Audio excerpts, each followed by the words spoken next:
Hi, my name's Jim McCarthy, here today to talk about Nothing Else Matters, the upcoming graphic novel on Metallica, written by myself, illustrated by Brian Williamson, and published by Omnibus Press.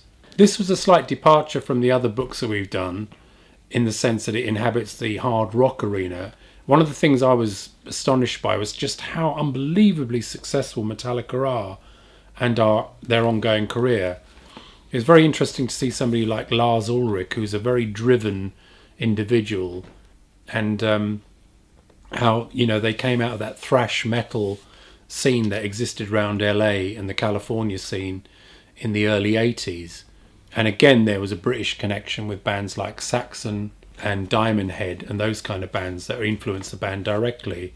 There was also another punk influence. They also were very influenced by the aggression and the direct attitude of the Sex Pistols and the Clash and other bands like that. So there was lots of different influences in the music. Again, it was the right place at the right time beginning. James Hetfield answered an advert in the Recycler magazine, a free kind of newspaper stroke magazine that existed around the Newport Beach area.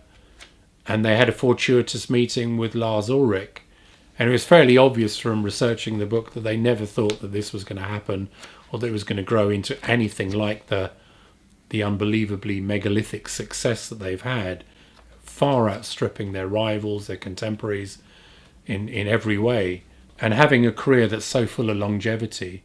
Another interesting thing about Metallica, they may be the first band to ever put therapy sessions into a movie. Some Kind of Monster was a good research tool to see how they were operating after James Hetfield went into rehab.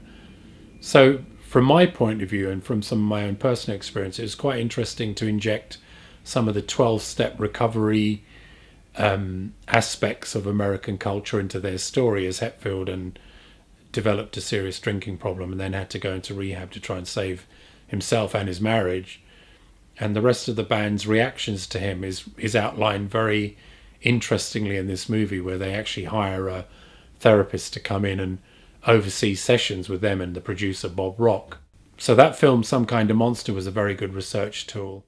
Funnily enough, Lou Reed, who died just very, very recently, did an album with them called Lulu, based on 2 plays about a prostitute called Lulu, and it was received incredibly badly. There was a quite hostile reaction to that double CD.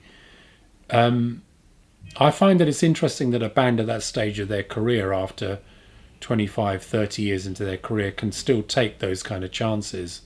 And that's one of the interesting things about their career, is that they, even though they might be part of a corporate music industry, they're still taking risks outside of that. The Metallica graphic is redolent of the Ramones book, in that we decided with editorial guidance to make it a smaller format, black and white book, which I think lends itself very much to the music and the artwork. And again, Brian Williamson's doing a great job using photo collage, line and filtered artwork, both grey tone and black and white.